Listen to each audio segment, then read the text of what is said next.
Bueno, vamos a dibujar entonces esta figura. Es un cilindro. Como la base es una circunferencia y el eje longitudinal es ortogonal a esa circunferencia, se llama cilindro circular recto. ¿Vale? Bueno, tenemos que es una figura que se engendra por la revolución de una línea en torno a un eje. Entonces, al hacer la revolución, vemos que se genera esa superficie cilíndrica, ¿vale? Entonces, la vamos a representar primero en planta y alzado. Este tiene una dimensión de 8 centímetros de altura y 4 de diámetro de la base, ¿vale? Podemos hacerlo a escala, ya que es bastante grande. Entonces, vamos a utilizar siempre el sistema diédrico para obtener figuras en verdadera forma y verdaderas magnitudes. Tiene una ventaja sobre otros sistemas y una de ellas es esa, ¿no? El sistema diédrico es simplemente dos planos que se cortan bajo un ángulo de 90 grados, igual que utilizamos en cónica, ¿no? Y ahora cogemos la figura, la vamos a poner, por ejemplo, aquí, en este cuadrante. Como veis, esto tiene 1, 2, 3 y 4 cuadrantes, ¿no? En este caso tenemos un cilindro, lo voy a hacer más pequeño. Y ese cilindro lo que hacemos es proyectarlo ortogonalmente sobre los dos planos de proyección. Entonces tendré aquí una circunferencia y si lo proyecto sobre este plano obtendré aquí otra figura que es un rectángulo en este caso, ¿vale? O sea que las dos vistas o proyecciones ortogonales sobre ambos planos tenemos que son en realidad una circunferencia y un rectángulo o cuadrado. Bueno, parece más bien un rectángulo, ¿no? Aquí pondremos dos pequeños segmentos. Bueno, entonces ahora el fundamento de este sistema es que yo cojo este plano y lo giro 90 grados hasta que coincide con este.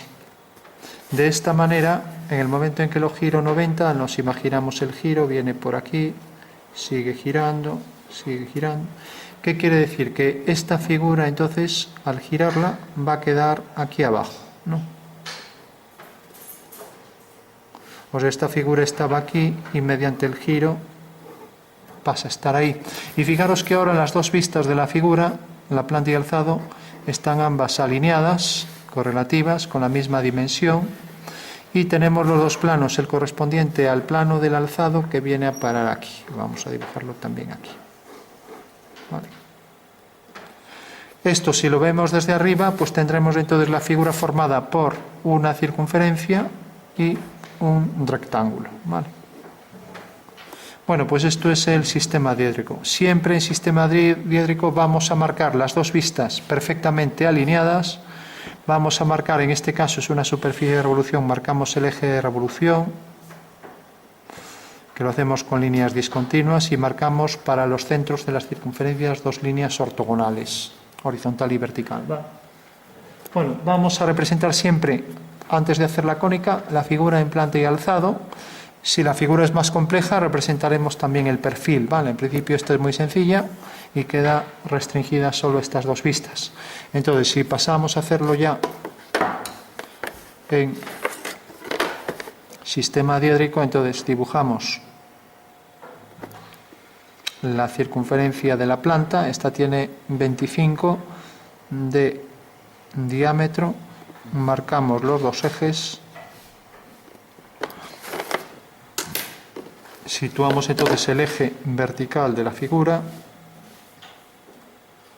Estamos dibujando la planta de la misma.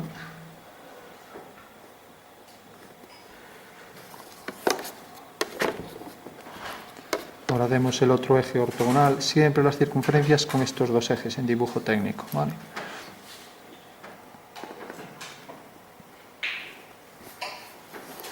Y por último representamos el alzado. Entonces haremos la línea de tierra, que será ortogonal al eje vertical, a la altura que queramos.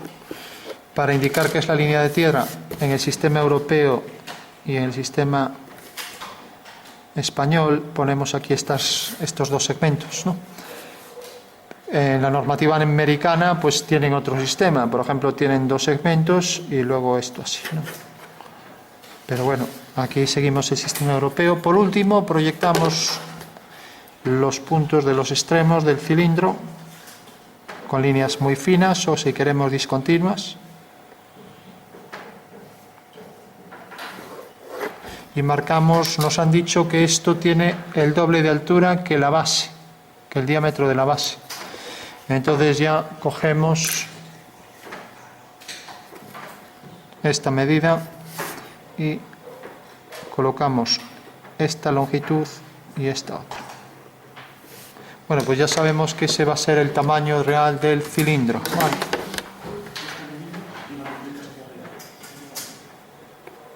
Bueno, pues siempre vamos a dibujar la planta y alzado de las figuras, ¿de acuerdo? Entonces dibujamos aquí el alzado,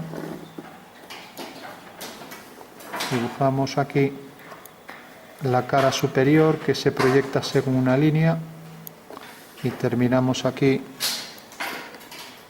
el contorno con esa generatriz. Por último marcamos el eje longitudinal, que es eje de revolución de esa superficie.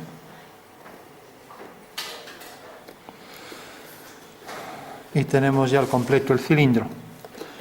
Por último vamos a marcar la escala a la que lo hemos dibujado.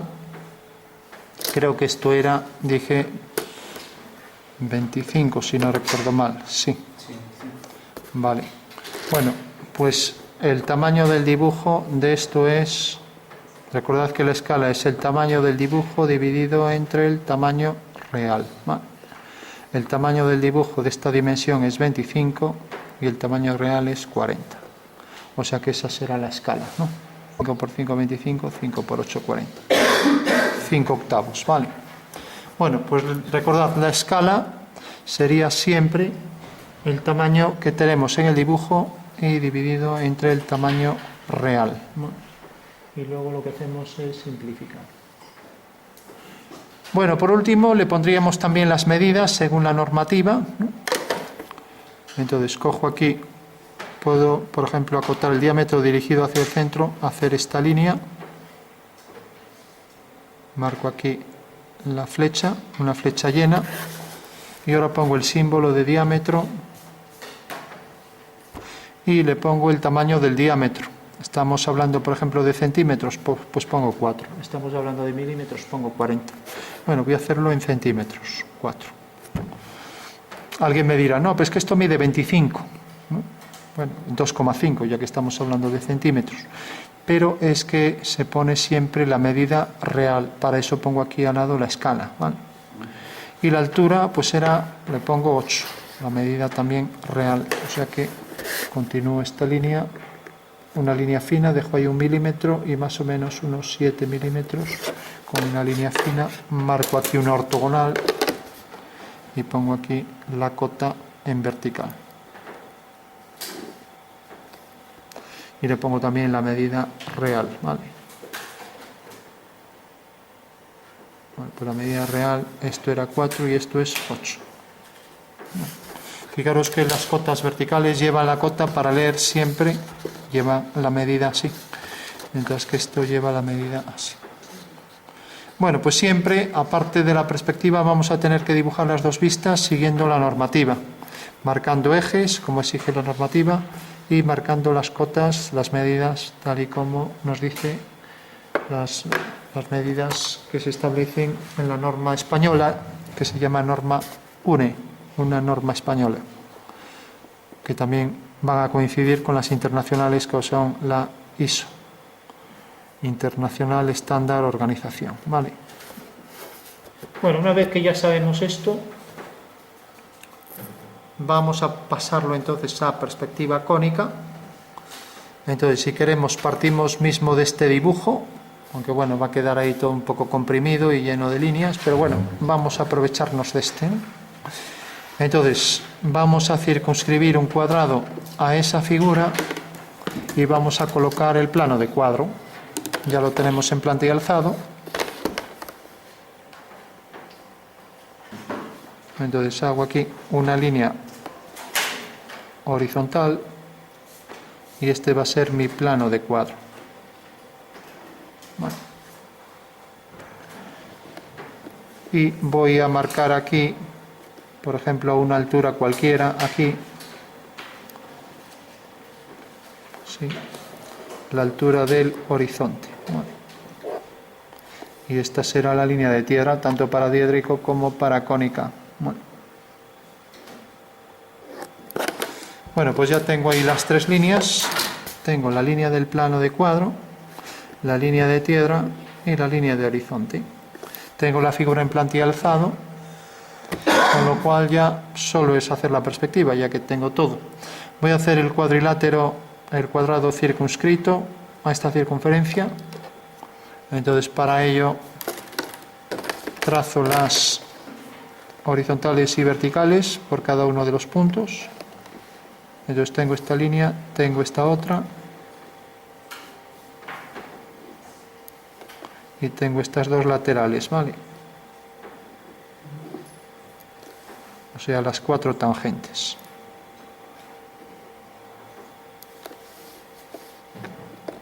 Esto no se suele solapar con las cotas. La cota siempre es preferente a todo lo demás, pero bueno. Bueno, pues represento primero vamos a hacer la perspectiva del prisma, que incluye al cilindro, y una vez que tengamos la perspectiva del prisma hacemos circunferencia superior e inferior y las tangentes comunes laterales, ¿no?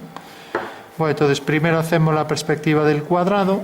Sabemos que estas dos líneas A y B tienen aquí las trazas, son estos dos puntos, y vamos a hacer que el punto de vista quede sobre esta línea, con lo cual todavía va a ser más fácil y la figura va a quedar simétrica. Vamos a ponerlo aquí. Vale. Bueno, entonces, fijaros que la fuga está aquí, entonces unimos este punto con estos dos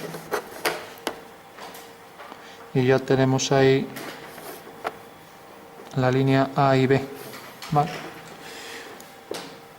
Fijaros que como estas dos líneas son paralelas a estas dos, pues también las dos líneas de arriba del prisma, y lo podemos ver en 3D, también irán hacia este punto. Vale, entonces lo vamos a ver aquí en 3 dimensiones.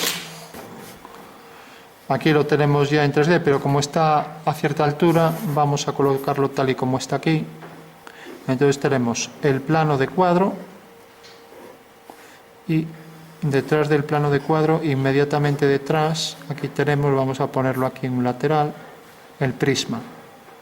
Este prisma incluye a un cilindro dentro, en principio dibujamos el prisma, y ahora por el punto central tenemos aquí la posición del punto de vista, a esta altura. Bueno, pues aquí tenemos el prisma, dibujo dentro del prisma esta circunferencia, y dibujo también la circunferencia de la base, y luego una vez que tenga esas dos circunferencias dibujaré las tangentes. Bueno, pues eso es lo que tenemos, ¿no? Tenemos un prisma que está pegado al plano de cuadro y tenemos el punto de vista que pasa en realidad ortogonal, pasa por el plano del eje de revolución del cilindro, ¿no? Pues aquí tenemos V y aquí tenemos P y aquí tenemos la altura del horizonte. Bueno, pues decíamos esta línea y esta línea de la base A y B, ¿no? Estas dos, en realidad su perspectiva es estas dos, mientras que estas dos de arriba, esta de aquí y esta aquí, por ser todas paralelas, todas tienen la fuga aquí. Fijaros que estas dos salen de estos dos puntos, mientras que estas dos de abajo salen de estos dos, ¿no? Entonces ya solo nos queda por hacer aquí la diagonal. Vamos a hacerla de este lado para que no interfiera aquí en las letras. Vale. Entonces es una línea a 45 grados y por tanto podemos hacerlo con el compás. Bueno, entonces sabemos que la dirección de esa línea a 45 grados es esta. Por tanto, tenemos la fuga aquí. La fuga de la diagonal D será esta, fuga de D. Entonces subimos la fuga ahí.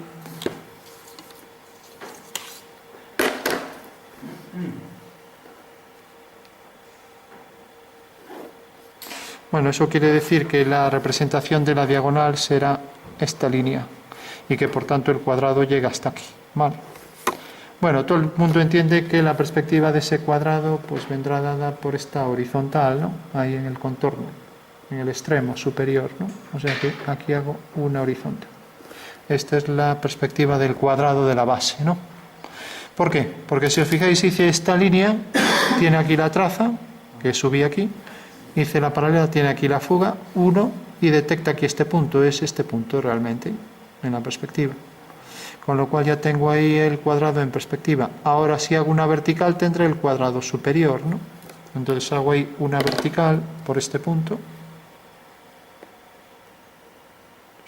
La vertical y corto aquí. Hago aquí la vertical otra vez y vemos que corta aquí. Por tanto, aquí haciendo una horizontal ya tengo el cuadrado superior, ¿vale? Entonces hago aquí.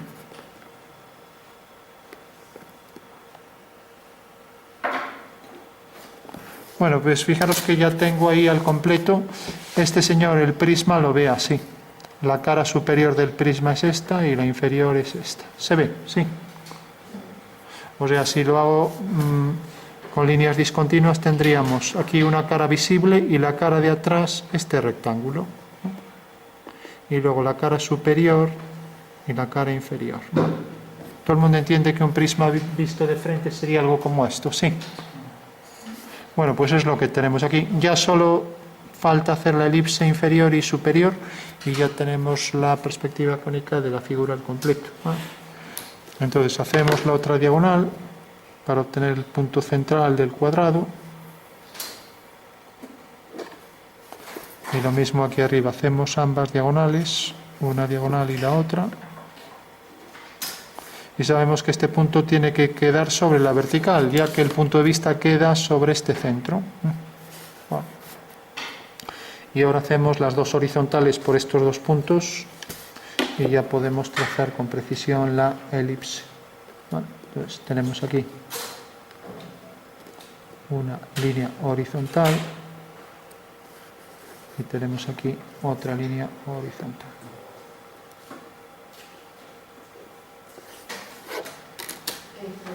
Sí. Cuando hiciste la jugada de Sí. para subirla hacia la línea del horizonte, luego esa que va hasta el extremo del prisma. Claro, esta línea sale de este punto, los unimos. Vale. Entonces ya me detecta este punto por el que trazo una horizontal. Entonces ahí está el rectángulo, que será semejante de este. Bueno, una vez ya que tengo esto, para hacer las elipses lo mejor es colocarlo así, es más fácil hacerlas simétricas.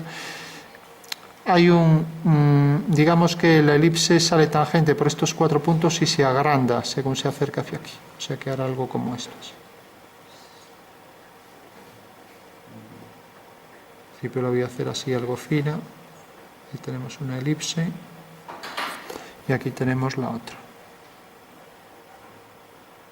¿Alguien sabría por qué una elipse es más excéntrica que otra? Porque una es más estrecha que otra.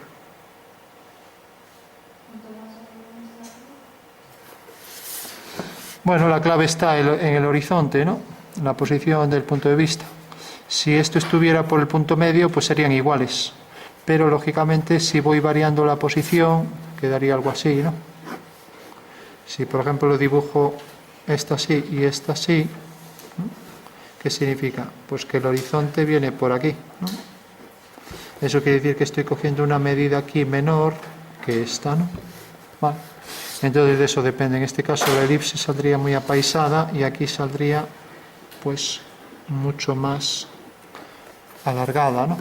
Bueno, pues aquí pasa un poco, no tan exagerado como esto, pero pasa ese efecto. Fijaros también que si hacemos el cuadrilátero, voy a exagerar también aquí lo del cuadrilátero, si hacemos el trapecio, al hacer aquí las dos diagonales, fijaros que la elipse debe pasar por estos 4 puntos y que la elipse se va a seguir agrandando hacia aquí.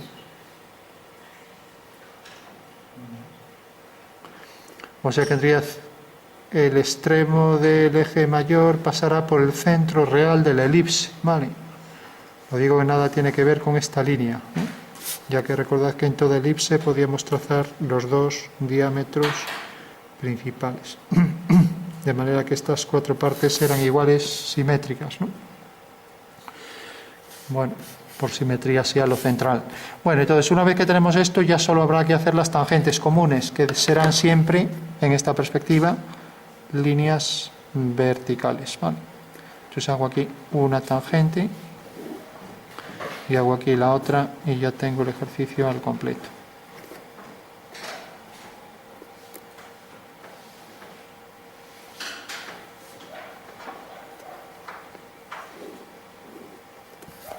Bueno, si no me cuadra muy bien, entonces o me he excedido aquí o me he quedado corto aquí, entonces aquí a lo mejor habría que aumentar un poco,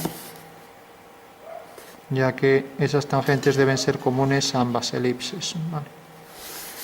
Y por último, debemos dejar continuo lo visible, y lo visible pues sería este arco elíptico hasta que toca en los puntos de tangencia las dos verticales, ¿no? Por aquí detrás era discontinuo, ¿no? Entonces marcamos aquí esta línea, esta otra línea, recordamos que son líneas verticales y ahora hacemos aquí la tangente que sale de ese punto y la tangente a esa recta por ese punto. Lo mismo aquí, hacemos aquí la tangente y lo mismo aquí. Pero la línea de atrás ya no las marco más, marco con mayor grosor estas anteriores y ya está. Bueno, pues ese sería el resultado final, tal y como veríamos ese cilindro a esta distancia y a esta altura, ¿no? Veríamos esta línea y veríamos esta de aquí.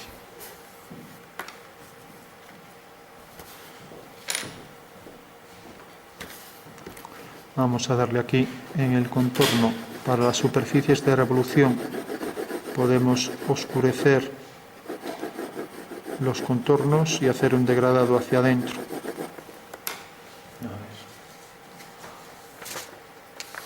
Para que no recoja la textura de la madera, les decía que podríamos hacer. Cuando una superficie tiene alto contraste porque es metálica, entonces habrá que hacer un degradado con mayor disparidad en los tonos, ¿no? Entonces ahí tenemos ya el contorno del cilindro que según se acerca hacia el centro pues coge más claridad.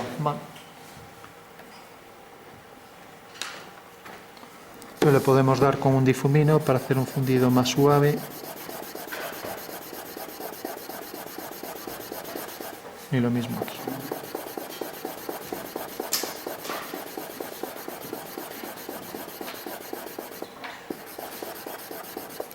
Bueno, pues esa sería ya la superficie, le quitamos ahí lo que sobra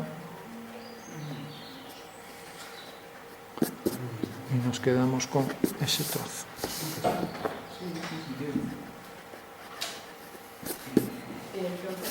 Sí. Me quedé un poco atrás. Para hacer los laterales del cilindro, Sí. cuando ya tienes las elipsis, simplemente unes los extremos de las elipsis y ya está. Claro, hacer la tangente común a ambas elipses.